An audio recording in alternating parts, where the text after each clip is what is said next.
Welcome to మాలిన్ kitchen. ఈ రోజైతే మనం బొంబాయి రవ్వతో ఫిర్నీ చేసుకున్నామండి. ఈ ఫిర్నీ చాలా చాలా టేస్టీ సూపర్ గా ఉంటది. మీరు తప్పకుండా ట్రై చేయండి. ఈ ఫిర్నీ చాలా చాలా బాగుంటది. పిల్లలు కూడా బాగా తింటారండి. చూడండి ఎంత బాగుందో. మీరు తప్పకుండా ట్రై చేయండి ఈ ఫిర్నీ. ఈ రెసిపీ నచ్చితే లైక్, షేర్, కామెంట్, సబ్స్క్రైబ్ చేయండి. మర్చిపోకండి. మీ ఫ్రెండ్స్ కి షేర్ చేయండి. వీడియో చూడాలంటే నోటిఫికేషన్ ఆన్ చేసుకోండి. వీడియో అయితే పూర్తిగా చూడండి.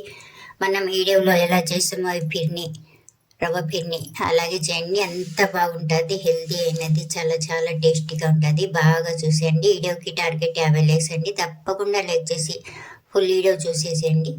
బాగా చూడండి. Thank you. మనం స్టవ్ వెలిగించుకొని ఒక కడాయి పెట్టుకోవాలండి. పెట్టుకున్న తర్వాత ఇందులో మనం నెయ్యి వేసుకుందాం. ఒక 2 చెంచాలు.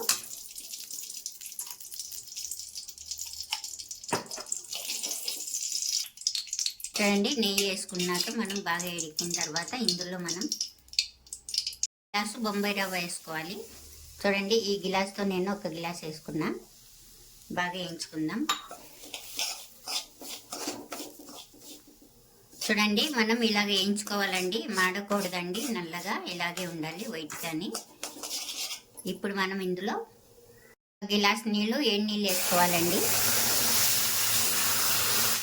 ఇలా వేసుకున్న తర్వాత మనం బాగా ఉడికించుకోవాలి. బాగా ఉడికిపోయింది మనకు రవ్వ అయితే. ఇప్పుడు మనం ఈ గిలాస్తో మనం రవ్వ వేసుకున్నాము, ఆ గిలాస్తోనే మనం చక్కెర కూడా వేసుకుందామండి. మనకు తీగా కావాలంటే మనం వేసుకోవచ్చు. బాగా ఇంకా ఎక్కువ వేసుకోవచ్చు. 1 గిలాసున్నర వేసుకున్నానండి నేనైతే. ఇది బాగా కలుపుకుంటా ఉడికించుకుందాం. ఇలా బాగా ఉడికిన తర్వాత 1/2 చెంచా ఇలాచీ పౌడర్ వేసుకోవాలి. అలాగే 1 చెంచా పాలపొడి వేసుకోవాలి. వేసుకొని బాగా కలుపుకోవాలి. ఇలాగైతే అయిందండి. ఇప్పుడు మనం ఇందులో పాలండి. పాలు మనం 1/2 లీటర్ పాలు ఎచ్చబెట్టుకొని వేసుకోవాలి ఇందులో. అలాగే మనం కొద్దిగా జాఫ్రాన్ వేసుకోవాలి. వేసుకొని బాగా కలుపుకోవాలి. చిన్న మంటే పెట్టుకోవాలి. ఇలా కలుపుతూ ఒక 3 నిమిషాలు ఉడికిస్తాం మనం పాలల్లో. ఇలాగైతే సరిపోయిందండి మనకు. చూడండి, ఇలా ఉండాలి. స్టవ్ అయితే ఆఫ్ చేసేద్దాం. మనం పక్కన పెట్టేస్తామండి. మనం ఒక చిన్న కడాయి ఏదైనా పెట్టాలండి. పెట్టిన తర్వాత ఇందులో 1 చెంచా నెయ్యి వేసుకుందాం. నెయ్యి ఎక్కిన తర్వాత మనం చూడండి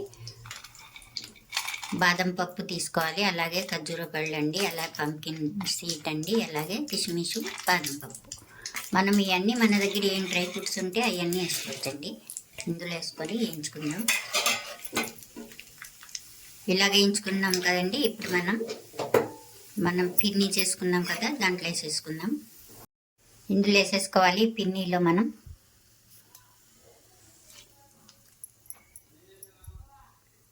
ఇలా వేసుకొని బాగా కలిపేసుకుందాం.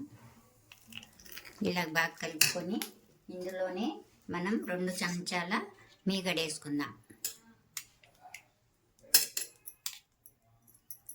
వేసుకొని మొత్తం అంతా బాగా కలిపేసుకుందాం. అంతే అండి, ఎంతో టేస్టీ అయిన గోధుమ రవ్వ ఫిర్నీ అయితే రెడీ అయిపోయింది. ఈ రెసిపీ నచ్చితే లైక్ చేయండి.